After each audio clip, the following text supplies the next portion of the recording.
There we go. Everyone should be able to see that. Okay, so I've come here today to talk to you about 7 things that just got better because of COVID-19. And I'm very pleased to be here today. I wanted to thank the UKNOF team for all of their help in getting this set up.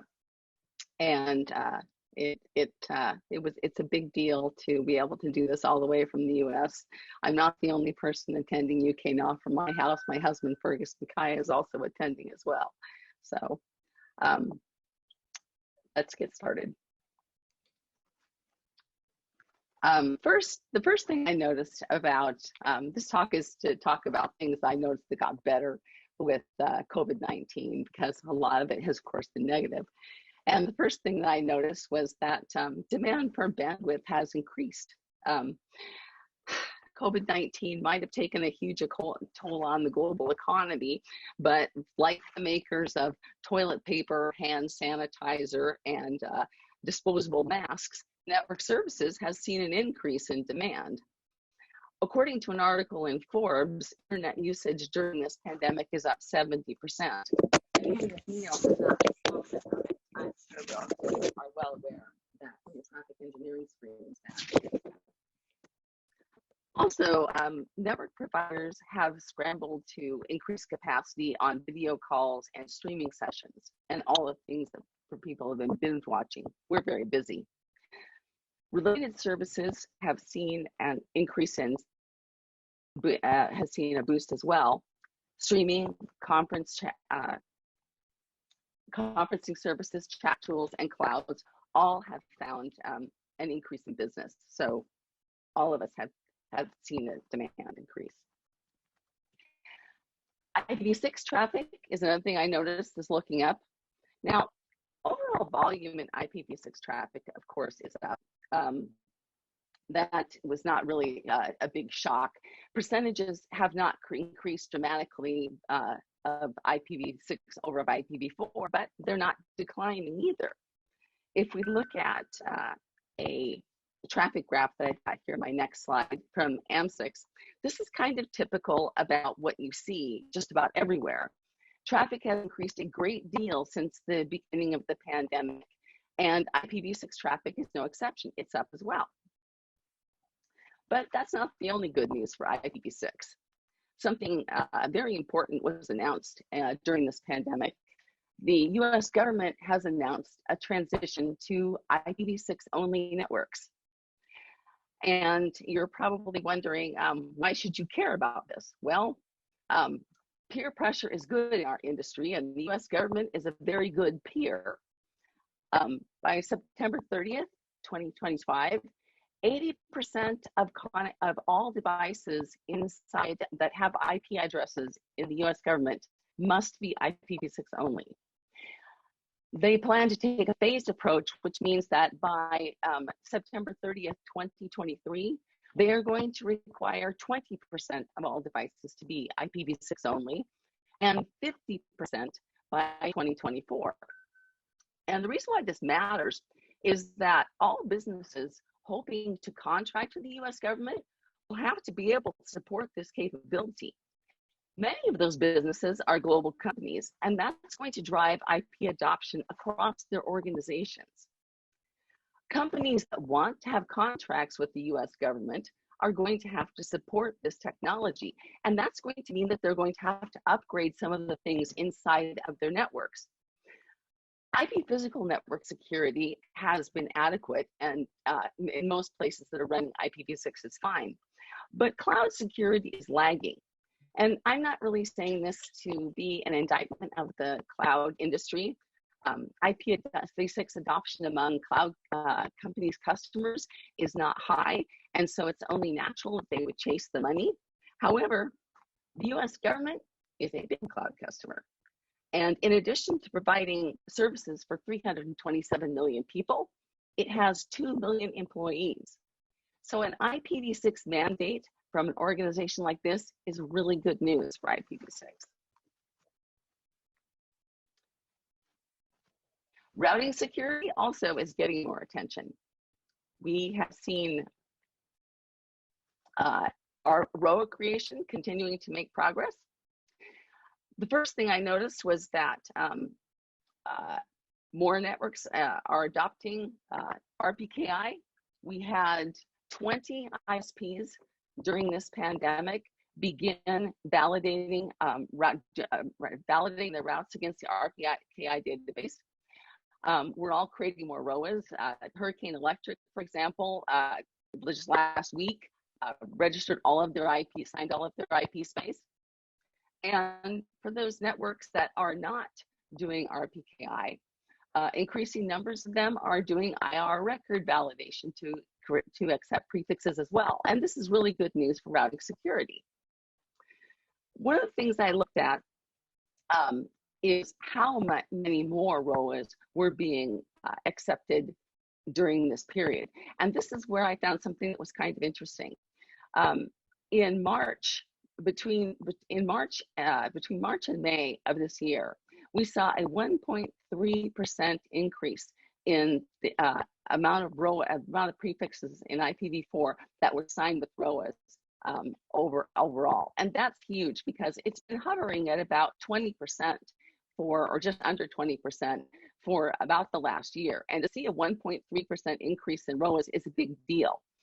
To give you an idea of what that might mean, if that rate were to continue through the end of 2020, we would see 25% of all IPv4 prefixes having ROAs, and that would be really good for routing security. So besides just networking stuff, working from home for everyone has become a new normal. Once we called it telecommuting, and it was something that we asked for. You could imagine ditching our traffic and our commutes and being able to just sit down and get our work done. And now our wishes have been granted. Working from home has been not just a privilege, but it's a vital strategy for any company that can deploy it. Our working attire has probably changed forever. I think you probably all can remember the time when you would look at a pair of jeans and wonder if it would pass muster for casual Friday. That's not a problem anymore.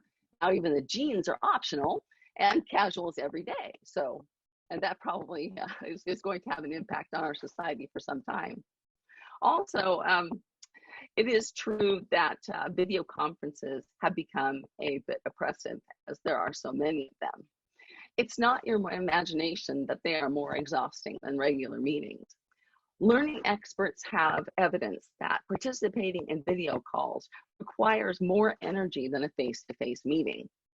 Part of the advantage of meeting face-to-face is that you pick up nonverbal cues like facial expressions and body language. The ability to process that is harder on a video chat, and that's why it's more taxing. So that probably explains why you feel like more tired after so many of these video calls needed after your regular face-to-face meetings. Another thing I believe is going to happen because of this pandemic is that our places of work will improve. Eventually, many of us are going to go back to work, at least some of the time, but practices to spread the germs, to reduce the spread of germs during COVID, when we are together, are going to be here to stay. In addition to keeping COVID at bay, we might be successful in curbing the spread of other diseases, which is good news. And for those of you who hated cramped office spaces, if you're shoved together in a bunch of cubicles or even just tables and chairs next to each other, this is good news because literally rubbing elbows with your coworkers is probably not going to happen anymore. And in addition to working from home, we've noticed that some of us are getting more productive. It's documented that working from home can be just as productive or more productive than working in a workplace or office. There are studies that I cite at the end of this presentation that show that working from home is actually good for the company's bottom line.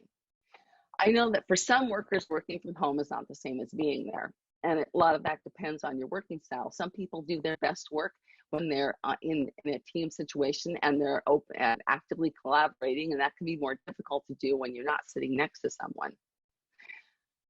At the end of the day, Its productivity is about showing up, and that's whether it's physically or virtually.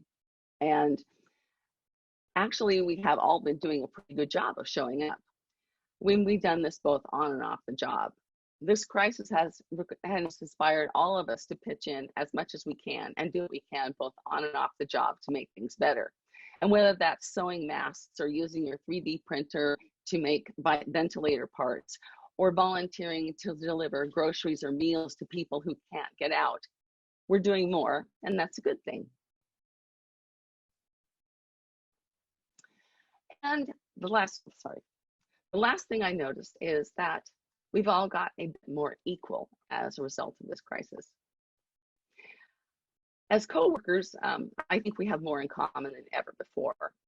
For one thing, our commutes just got the same, but also we've had to work out arrangements for not being in the office. Even those of us who've always worked from home have found things are different. I work from home in my office from Boston, unless I'm traveling. And when I don't have, but now things are different because I have a teenage college student who is now home, and she has to take her classes from upstairs in her room. And I have to tell you, she's not delighted with this new arrangement. Apparently, all the people on her new dorm floor are a little bit old and out of touch. It's not the same as being there. Other people have had the similar issues with their children being home. They not only had to manage childcare, some of them have had to do actual homeschooling.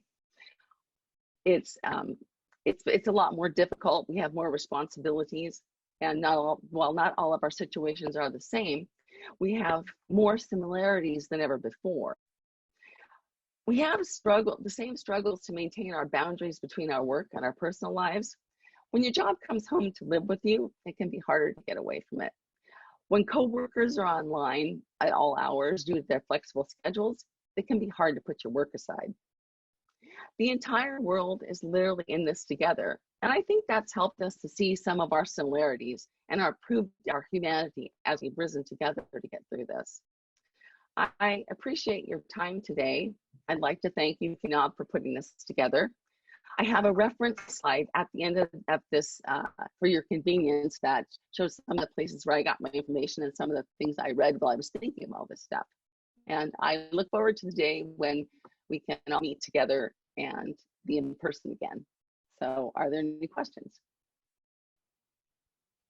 Thanks, Susan. So first question is from Simon Lockhart. How many of these improvements can be attributed to people having more time to work on background projects due to lockdown restrictions?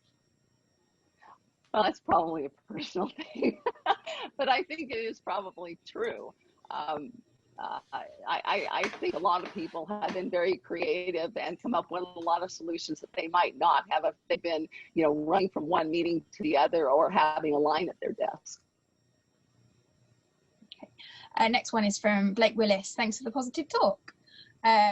Third question is from Kathy Armand. You say people are more present, albeit virtually, when working from home versus office-based. Do you think we're incorrect to measure productivity by presence and should instead be looking to achieve and output instead, or something else?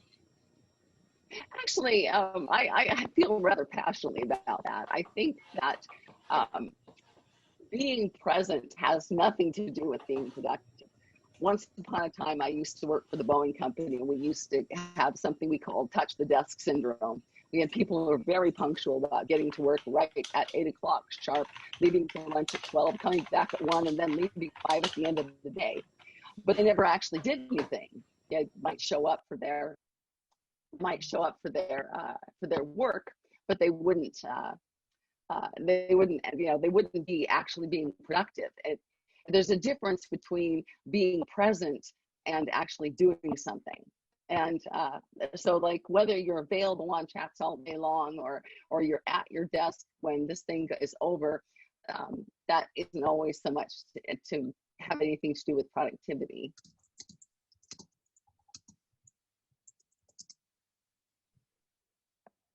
Sorry, I've just been told we've got a question from Tom Hill, but unfortunately I can't see it in my Q&A. I don't know if Mo, you can see it if you want to jump on. Oh, the question is, does Does this IPv6 only requirement from the US government mean that devices must support IPv6 only for connectivity, or for them actually to be connected to the internet without an IPv4 address by those deadlines? That is being connected without an IPv4 address. And the reason why the government did this, and the article I read said that they had tried before to push IPv6 adoption by having dual stack, and that's not working.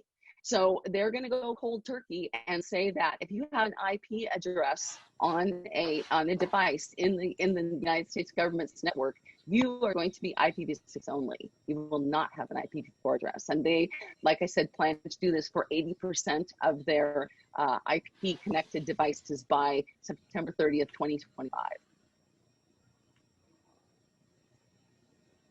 Lovely, thank you. That's it for the question. Oh, hang on, just one popped in from Eileen Gallagher. Susan, lovely to hear your positive things. Thank you. These positives have largely happened by accident rather than by design. Are there things that you would like to see us as an industry designed for how future industry works? How do we kickstart this process of designing more improvements? Well, I think that honestly, this has given us an opportunity to rethink the way we work, and it's up to us to step up and take advantage of it. Obviously, I'm very happy with the things that have happened with RPKI and IPv6. People have not been sitting on their hands; they've been busy, and that's helped us a lot. But in terms of how we work and collaborate, I think that this has done a lot of good. I think about this meeting and I think about how many people we've got to be able to attend because of the virtual presence and the ability to really pull people in virtually, which, even as, I'm a board member at NANOG, and we don't even really do that well at NANOG. People can call in or email in with questions, but you can't participate the way you can in an environment like this, and looking at being able to combine that virtual presence with the actual presence in the future might allow more people to be inside, be more inclusive. There's a lot of things that could happen because of this. It's terrible that we have this pandemic, and it's sad that all the things that have happened, but I think some good can come of it if we work hard enough to see the positive side of it. Lovely, thank you. And we have a follow-up question from Tom Hill. How are they going to enforce this upon the ISPs? Where's the stick? Government contract refusal based on their residential activities? Well, they can't make users, of course, do IPv6, and that would be up to the individual people who provide connectivity to them. Like, for instance, if you had somebody who was IPv4 only connected, then you may have to provide some sort of 6-to-4 solution for them. But as far as the devices that are connected to the United States government's networks, they do have control over those, and they can make them IPv6 only. It's not that hard to do, and a lot of people out there are doing it. One of our own members here, Mythic Beasts, has an IPv6 only hosting platform. And they don't have problems having people get to their services. So it's not how everybody's doing it right now, but it certainly isn't impossible. Lovely, thank you. That's it for the questions so far.